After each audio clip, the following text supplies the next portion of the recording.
I never believed in curses. Not until that night. Not until I watched my brother change. Watched that damn Halloween mask swallow up the person he used to be. Now I can't even look at a mask without my stomach twisting, without feeling like it's all gonna start again. It's funny how everything can go to hell over a stupid dare. How something so innocent can turn into your worst nightmare. It all started when my older brother Max decided he couldn't back down from a challenge. He was the kind of guy who couldn't resist being the tough one, especially when he had an audience. That night, it was just him and me. Me, Eric, his not-so-tough little brother, heading into this dingy Halloween store on the outskirts of town. The place looked like it hadn't been cleaned in a century. Cobwebs hung from the ceiling, and the smell was somewhere between moldy socks and sadness. The air was thick and musty, almost suffocating, and every step we took stirred up a cloud of dust that caught in the back of my throat. The dim flickering light bulbs hanging from the ceiling cast long, shifting shadows, giving the whole place an unsettling, almost haunted feel. It was the kind of place that felt forgotten, like no one had been there in years. And yet here we were, digging through the dust and decay. Max spotted the mask almost right away, half hidden on a dusty bottom shelf. It was a clown mask, but not one of those goofy, kid-friendly ones. This thing looked wrong. The eyes were too wide, almost like they were staring right through you, and the smile was jagged, uneven, giving it a sinister edge. The paint was chipped and peeling, and there were dark stains around the edges, like it had been worn through some terrible events. It looked like it had a story, one that no one would want to hear. The eyes were too wide, the smile stretched a little too far, and the paint was chipped and dull. It looked like it had seen things, like it had a history that nobody wanted to talk about. Max snatched it up, laughing. "Bet you can't wear this all night," he said, tossing it to me before snatching it back. As soon as his fingers touched the mask, he shivered slightly, like a sudden chill had passed through him. He ignored it, grinning at me, but I noticed the slight tremor in his hand. It was like the mask had a weight to it, something more than just old rubber and paint. Pride. That's what it was all about for Max. He slipped it on before I could even protest, the grin on his face matching the twisted smile of the mask. The store owner must have been watching, because as soon as the mask was on, he came out of nowhere. An old man, skinny as a rake, his eyes wide with panic. There was something in his expression, pure terror, like he had seen this before and knew exactly what was coming. It was the kind of fear that made you feel like you were in way over your head, like something was terribly wrong. "That's not for sale," he said, reaching for the mask. His hands were shaking, and there was a desperation in his eyes that made my skin crawl. But Max just laughed, shrugged him off. "It's just a mask, old man," he said, his voice muffled behind that twisted smile. The old guy looked desperate. "You don't understand," he said.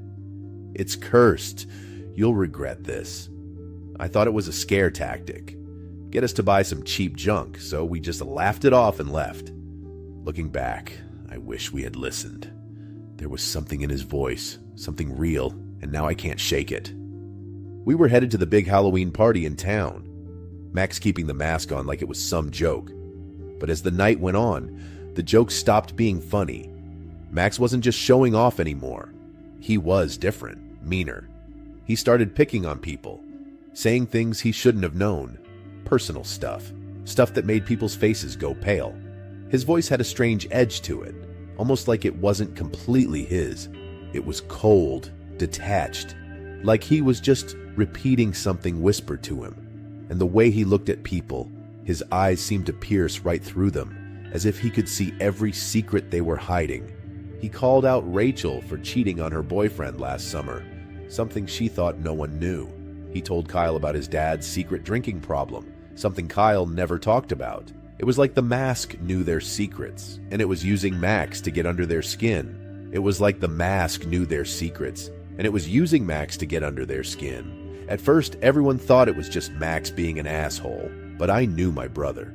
This wasn't him. He wasn't the kind of guy to hurt people like that. Not for no reason. By the time the clock hit midnight, Max was barely himself. He kept muttering, talking under his breath, like there was someone else there with him. His eyes darted around, following things I couldn't see, his head tilting as if he was listening to something just out of earshot. His hands twitched, his fingers curling and uncurling, and he kept whispering things like, "They're watching. They know everything." It felt like he was slipping further away, like the mask was pulling him into another world, one that was dark and twisted. He said things like, "They know everything. They won't stop until they have what they want. And I can see them, they're everywhere." It was like he was having a conversation with something invisible, something that terrified him but that he couldn't ignore. I tried to pull the mask off, but he shoved me away. His eyes, I swear, they didn't look like his eyes anymore. They were hollow, distant. He was staring at something only he could see. "I can hear them," he kept saying. "They're telling me things." His voice was shaky, almost like he was scared, but there was something else there too. Something dark, something that made my skin crawl. Then came the fight. We were still at the party when Max snapped. He lunged at some guy. I didn't even know who, and it wasn't just a drunken shove. He went at him like a wild animal, teeth bared, fists swinging. We pulled him off, but he was foaming at the mouth, his eyes wide with something like terror. He looked at me then, just for a second, and I saw it. Fear. Real fear. Like he didn't know what was happening either. It was like he was trapped inside his own body, watching himself do these horrible things, powerless to stop it. We left the party in a rush, me half-dragging Max out of there, and I could feel him shaking, his breath coming in ragged gasps. When we got home, he tried to pull the mask off, but it wouldn't budge. It was like it had fused to his skin. I could see blood seeping from the edges where he tried to tear it away, his fingers slipping on the mask's slick surface. He looked at me, tears in his eyes, and begged me to help him. I didn't know what to do. I was just a kid. I was terrified. The sight of my brother, always so strong, so confident, reduced to this. It broke something inside me. I tried to help him, tried to pull the mask off, but it was like it was part of him now. The more we fought it, the tighter it seemed to cling. And then I started hearing it too, the whispers. They were soft at first, like a breeze through the trees, but they got louder, more demanding. They wanted something. They wanted us to do things. Dark things. "You'll be free if you listen," they said. The words echoed in my head, relentless, gnawing at me. I knew it was the mask, feeding off Max, turning him into something else. Every time he tried to fight it, it just got worse. The more he resisted, the more it seemed to consume him. Max stopped eating, stopped sleeping. He just sat there, his fingers clawing at his face, his eyes hollow and empty. His skin turned pale, almost gray, and his cheeks sank in like he was withering away. His fingernails were cracked and bloody from where he kept scratching at the edges of the mask, as if trying to peel it off. The mask seemed to pulse, almost like it was alive, like it was feeding off him, draining him of everything he had left. It was like he was already gone, like the mask had taken everything that made him Max. I tried to take him back to the store, but it was closed, like it had never even been there. No sign, no lights, nothing. The old man was gone, and I felt this sinking feeling in my gut, like we were truly alone. And the whispers were louder now. The mask wanted blood, and it wasn't going to stop until it got it. I could hear it in my head, the constant, insistent voice telling me to give in, to do what it wanted. It promised freedom, but I knew better. It was a lie. The night Max finally snapped, I barely made it out alive. He came at me with a knife, his eyes glowing behind the mask, his voice not his own. "It's your turn, Eric," he said. His voice low and guttural. It wasn't my brother speaking. It was the mask. And it wanted me. I ran, locking myself in the bathroom, my heart pounding in my ears. He pounded on the door, screaming my name, the mask's voice echoing through the house. It was like the walls were alive with it, the sound bouncing off every surface, making it impossible to think. I knew I had to end it, one way or another. When he finally broke through, I swung. The bat connected with the mask, and it shattered, pieces flying everywhere. Max collapsed, the knife clattering to the floor. I knelt beside him, my hands shaking as I reached for the mask, pulling it away. My heart was pounding and a cold dread washed over me, knowing that whatever I was about to see, it wouldn't be good. What I saw, it wasn't Max. His face was gone. Just smooth, blank skin where his eyes, his mouth, his nose had been. A wave of nausea hit me and my stomach churned. I felt an emptiness, a hollow ache in my chest, like I had just lost him forever. The brother I knew was gone, and what was left was something inhuman, something stripped of everything that made him who he was. The mask had taken everything. It was like it had erased him, wiped away every trace of who he was. I sat there, holding the broken pieces, and I knew the old man had been right. The mask didn't get destroyed. It just found another face. It was still out there, still waiting, and I knew it wouldn't stop until it had what it wanted. Now, it's sitting in my room, waiting, and every night I hear the whispers. They're getting louder. They want me to put it on. They say it'll be different this time, that I'll be stronger. But I know better. I've seen what it does. I've seen what it takes, and I don't know how much longer I can fight it. Story 2. If I had known what was buried in that pumpkin patch, I would have never stepped foot on that farm. But by the time we found out, it was too late. Some things are meant to stay in the ground, and we were stupid enough to dig them up. We should have listened to our gut instincts that told us to leave the moment we saw the place. But we didn't.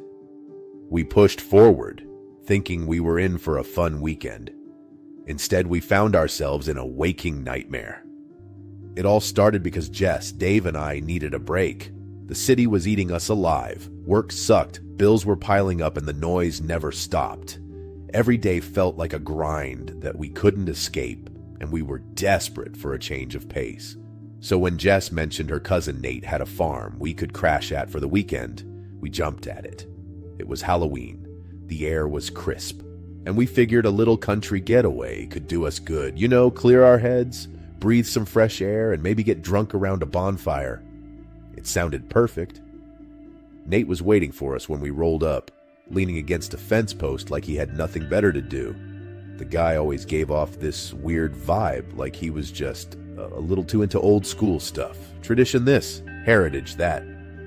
He was all about that simple life, but it felt off, like there was something else lurking underneath. His farm looked ancient, like it had been around since the dawn of time. The house was barely holding together, with paint peeling and shutters hanging on by a thread. And there was this pumpkin patch on the edge of his property, sprawling and oddly vibrant compared to the rest of the place. He showed it to us that first night. The way the pumpkins sat there, fat and flawless under the moonlight, it was almost unreal. They were massive, the kind you'd see in a fairy tale, not real life. And there was this smell, something sour and wrong just beneath the surface, like rot mixed with something metallic. It was subtle, but once you caught a whiff, it stuck with you. Nate kept bragging about how it was his best crop yet, how special it was. There was this strange glint in his eyes, like he was holding on to some secret he wasn't ready to share. His smile was too wide, almost forced, and his voice had a nervous edge to it, like he was trying to convince himself as much as he was trying to convince us. We laughed it off, thinking he was just being a farmer nerd. We didn't know. We didn't want to know, to be honest. We were there to have fun, not to question some guy's weird obsession with pumpkins. The next morning, Jess found one of the pumpkins cracked open. We all gathered around, looking at it. And let me tell you, it wasn't seeds inside. There was something dark in there. Fleshy, gross, almost like raw meat. It was wet and smelled awful, like something that had been dead for a while. Nate just shrugged, like it was no big deal. That's how they've always been, he said, like it was the most normal thing in the world. We tried to brush it off, but there was something about it that gnawed at us, this feeling like we were somewhere we shouldn't be. My skin prickled, a cold sweat forming at the back of my neck, and my stomach twisted into a tight knot.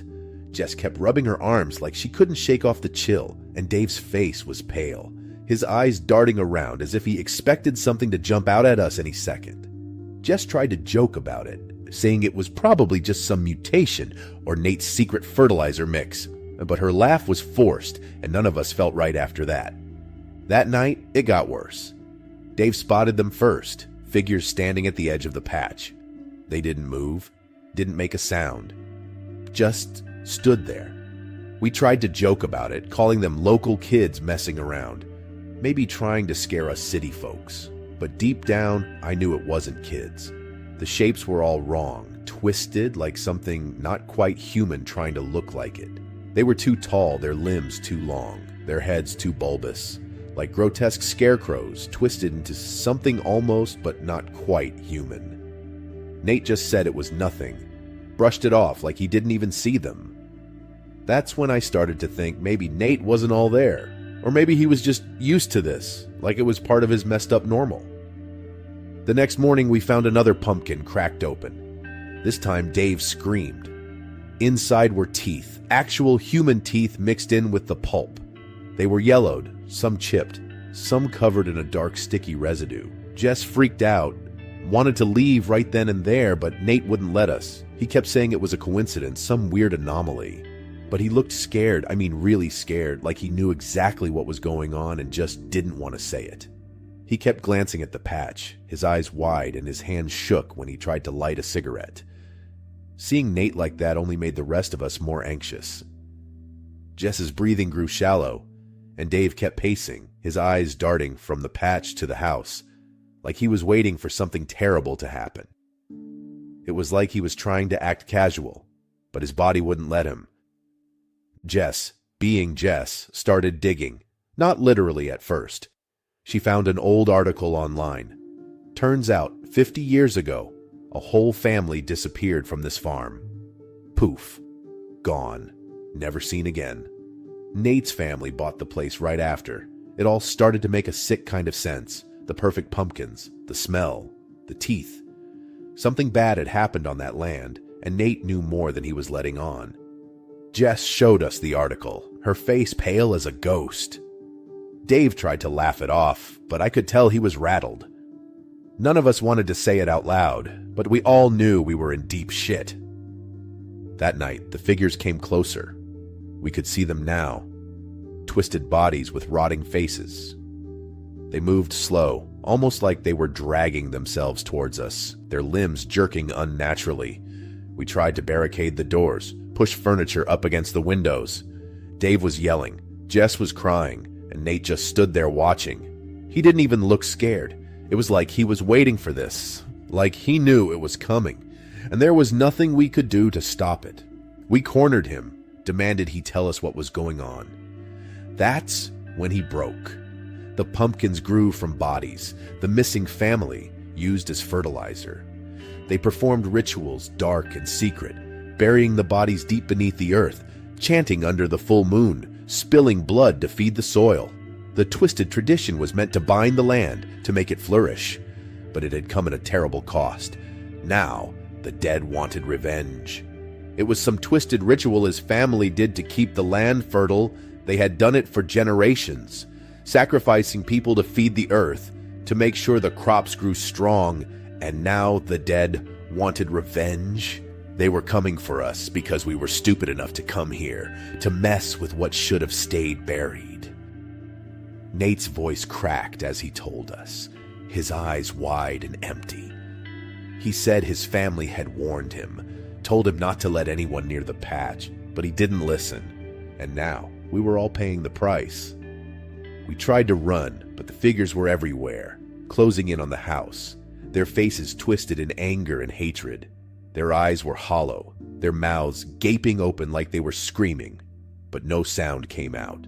Dave grabbed a shovel, Jess found a knife, and we fought. We swung at them, but they didn't stop. Each one we knocked down, another rose in its place. Their bodies were soft like rotting fruit, but they kept coming, relentless. Nate had disappeared, left us to deal with his family's mess alone.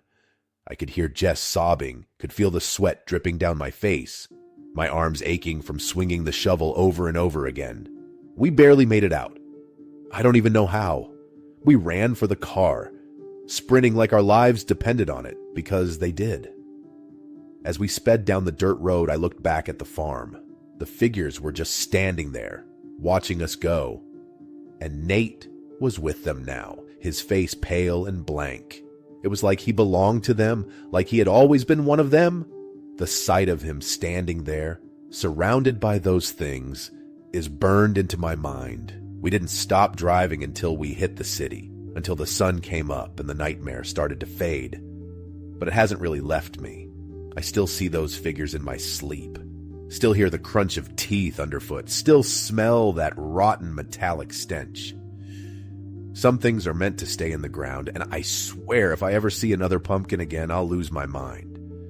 I can't even walk past the produce section at the grocery store without feeling my chest tighten, my pulse race. Every Halloween, I lock my doors, pull the curtains tight, and pray that whatever we woke up that weekend stays far, far away.